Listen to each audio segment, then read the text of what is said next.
there's not a set of boundaries that you need to live on for the rest of your life. You're always altering your boundaries. You're always setting new boundaries because you're always going through new experiences.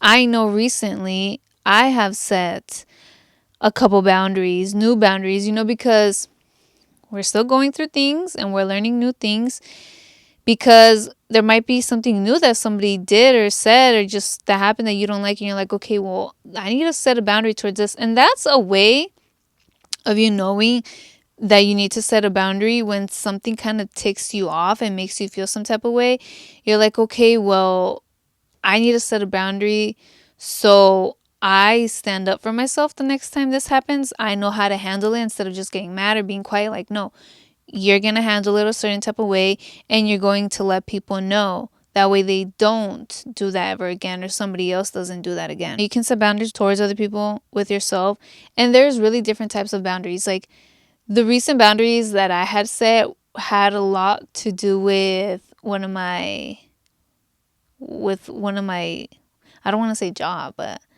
with one of my little side hustles, one of my hustles, because, I am also a makeup artist, and it's like people just think, especially if you provide services, you most definitely need boundaries, because you don't want to let people disrespect you, disrespect your work, or just play with you or your time, So there is really boundaries for everything. For your mental health, there's mental boundaries, there's physical boundaries, there's emotional boundaries, time boundaries, where you want to make sure that your time is respected and not just being taken advantage of. Spiritual boundaries, sexual boundaries. So there's really all types of boundaries. If somebody touches you some type of way and you don't like it, you stop them and you let them know.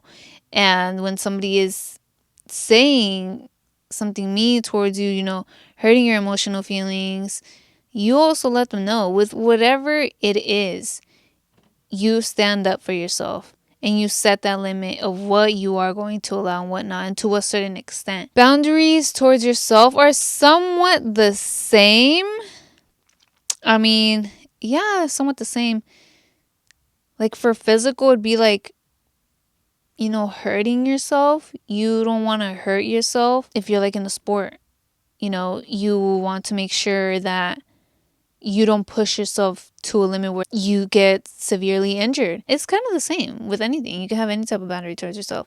And a sign that you do need a boundary is feeling burnt out. Towards others, you feel burnt out because you feel like you're being pulled in every direction. You're not in control of you. You're in all these different places. It's just one of you, and you're like here, and there. And it's the same with you. When you also just feel burnt out because you are doing so many things at once. You don't have structure. You don't have a schedule.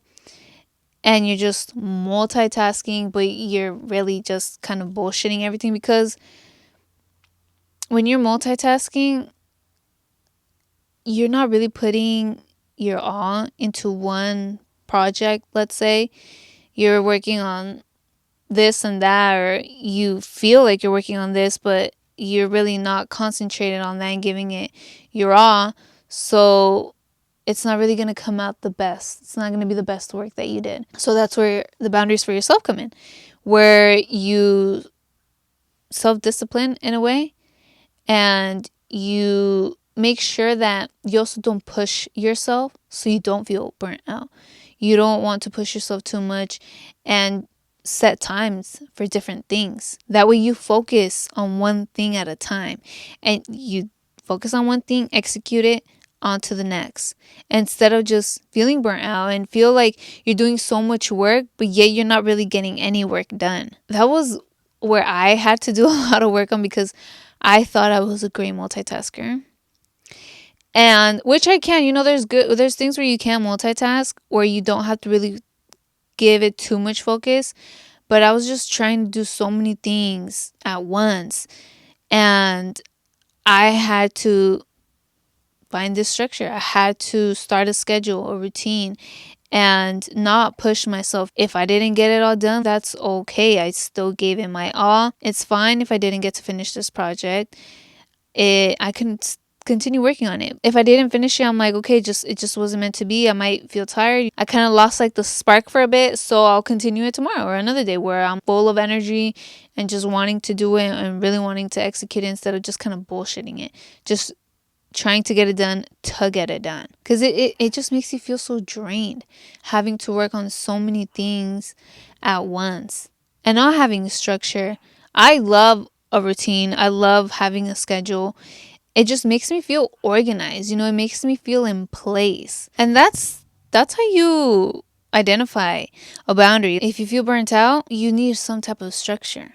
You need to set these limits of who has access to you, who doesn't, and you know, set limits on your time. If somebody makes you feel some type of way with them saying something to you, doing something to you, if something triggers you, because of past trauma or something like that, that's a sign that you need to set a boundary. I mean, if there's trauma, if something is triggering you, you need to heal, Set a boundary. That way you stand up for yourself.